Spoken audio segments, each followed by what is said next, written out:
So Kanye West just hinted at something that could seriously change how people look at Charlie. Erika Kirk was Charlie Kirk's handler, probably installed by Israel. I'm not sure, but probably it makes sense.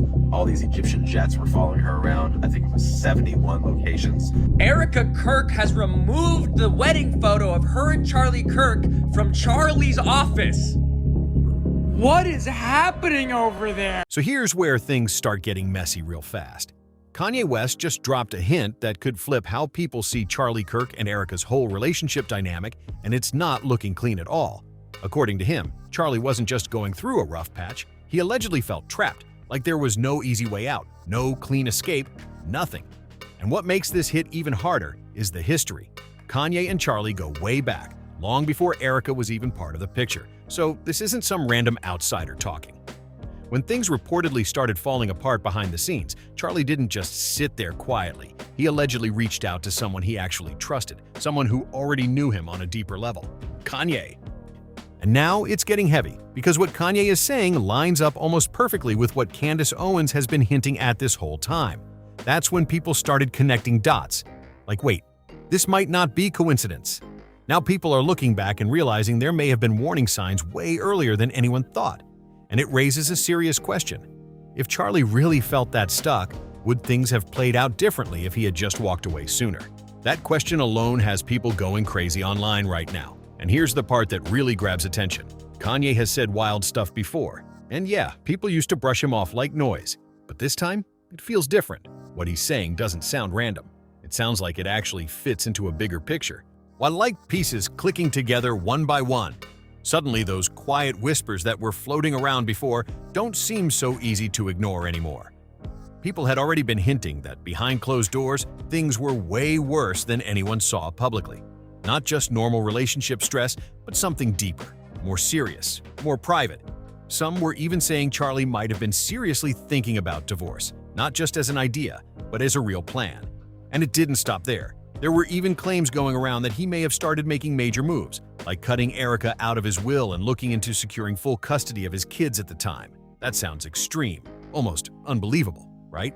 For example, Erika had insisted she'd never seriously dated anyone before Charlie. When I lived out here, I was here for 5 years. I never dated here because I saw vicariously through my roommate how terrible it was. Somehow getting drinks was the replacement of having coffee and breakfast. I personally would rather have coffee or brunch with someone than going, I don't drink. I find it unproductive, not because I'm holier than whatever. I just don't operate that way. But I always thought it was very strange how she would go to drinks with one guy and then go to dinner with another. So it goes twofold here. But once Kanye stepped in and echoed a similar story, everything shifted. Those rumors suddenly didn't feel so crazy anymore. Still, at the start, a lot of people weren't buying it. They pushed it off, ignored it, acted like it was just more noise, but that didn't last long. At first, people brushed it off like it was just another moment that would blow up for a second and then disappear like always. Nothing new, nothing serious, just noise. But then something popped back up that made everyone pause and really think twice. Suddenly, old details started resurfacing, and one of them hit hard. Erika had been saying she'd never seriously dated anyone before Charlie Kirk. But then an old 2018 photo came back into the spotlight showing her in the same space with Kanye West, Charlie, and Candace Owens. And just like that, everything shifted, because that picture changed the whole angle of the conversation. These weren't random people speaking from a distance. They had been in the same circles for years. So when people realized that, the idea that Charlie could have opened up to Kanye didn't sound crazy anymore. It actually started to feel possible, even likely to some watching closely. And once people zoomed out, the situation started hitting different. Piece by piece, more details came up that didn't fully line up. There were claims floating around that some things Erika said about her past didn't match what later came out publicly.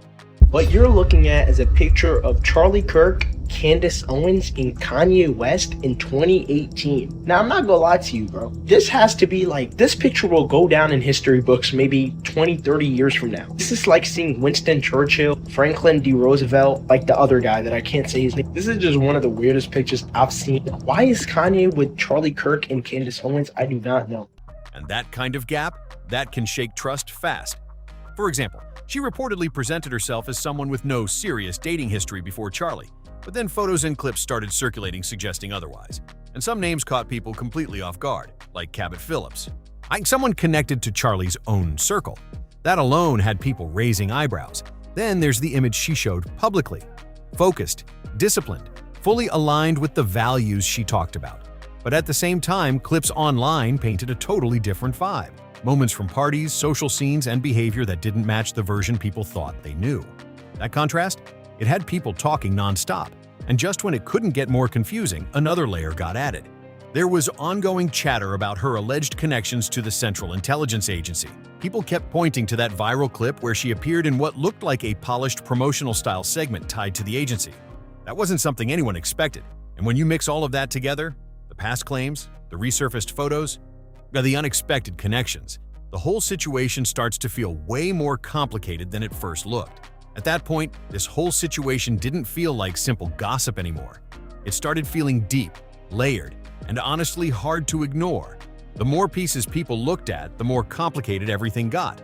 And when you stack it all together, you can start to see why some believe Charlie Kirk may have felt like the person he married wasn't exactly who he thought she was. And if he really started questioning everything, that changes the whole energy. That could explain why he allegedly felt overwhelmed, like he got pulled into something way more complicated than he ever expected. Not just a normal relationship struggle, something heavier. Then comes what many people believe was the real breaking point. The reported confrontation between Charlie and Erika just one day before everything changed. Because once people started digging into the timeline, that night didn't look calm or normal at all. It looked tense. According to Erika's own version, Charlie chose to sleep in their toddler's room the night before leaving for his speaking event at Utah Valley University. The same trip that would end up being his last. She explained it like he just wanted a good night's sleep before an early morning. Simple, right? But a lot of people weren't convinced, because situations like that don't usually happen for no reason. And that one detail alone had people questioning everything. If comfort was the goal, why leave the main bedroom and go sleep in a child's room? It didn't sit right with many watching. Kirk is an asset. That's why 2 Egyptian planes are following her every move from Egypt. She was Charlie Kirk's handler. If you don't know what a handler is somebody who works for the government and they're assigned to cases. Now, but what happened the next morning made things feel even more off. Erika said Charlie didn't give her a hug, didn't give her a goodbye kiss, nothing. Instead, he briefly came in just to grab his neck chain and his wedding ring, which he had taken off the night before. And then he walked out. That moment, it felt cold, distant, completely out of character, at least to people following closely. And that's when the questions really started stacking up fast. Why take off the wedding ring in the first place? And why come back only to grab it without any warmth, no connection, no emotion? To a lot of people, that didn't look like a normal pre-trip moment at all. It looked like the aftermath of something serious. The kind of argument that drains both people completely and leaves everything feeling disconnected. Then the moment Kanye West spoke out, everything started clicking for some viewers. Details that once felt random suddenly began lining up like pieces of a puzzle.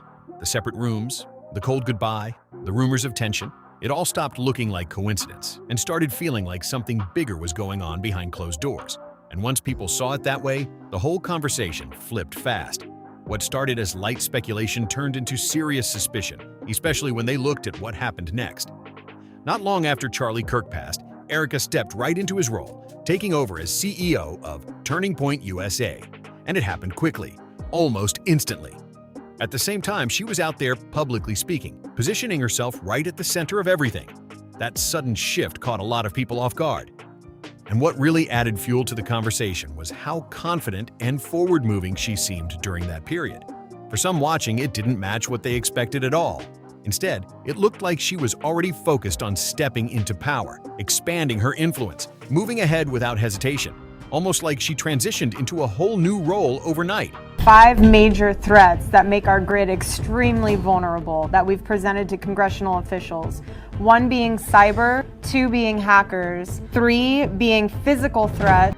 That perception spread fast online. People started saying it felt like a sharp switch, from grieving partner to leadership figure with barely any pause in between.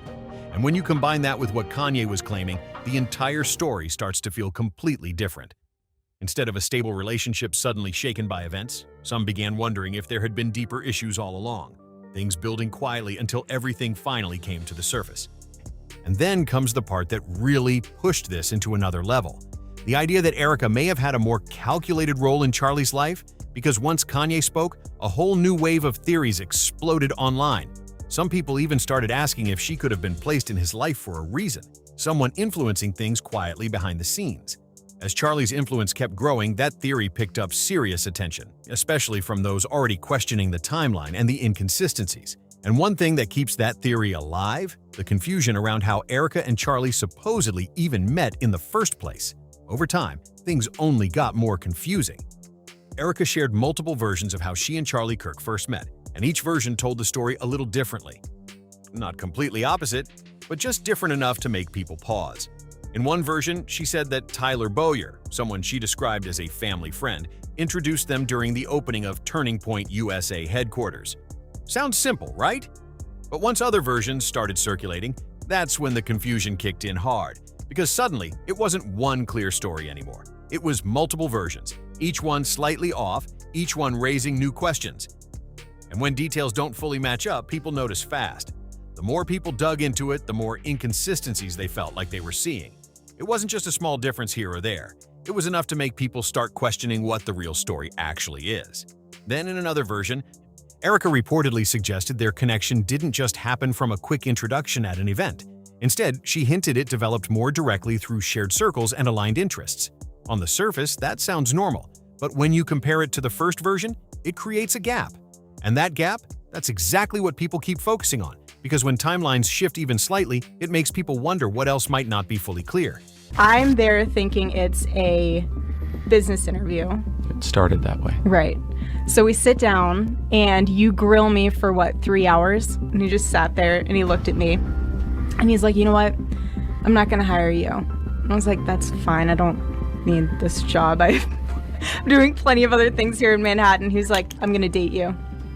In situations like this, where emotions, influence, and public attention are all mixed together, even the smallest detail can start to feel huge. And once people lock onto that, it's hard to let go.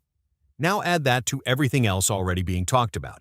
The alleged tension, the distance people think they noticed, and the sudden changes after everything happened. And you start to see why this conversation hasn't slowed down at all.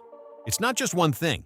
It's the full picture, piece by piece, building into something that feels bigger and harder to ignore with every new detail. And then there's the timing, because timing changes everything. The closer people looked at when certain events happened, when statements were made, and when major shifts took place, the more it started to feel like things weren't just random.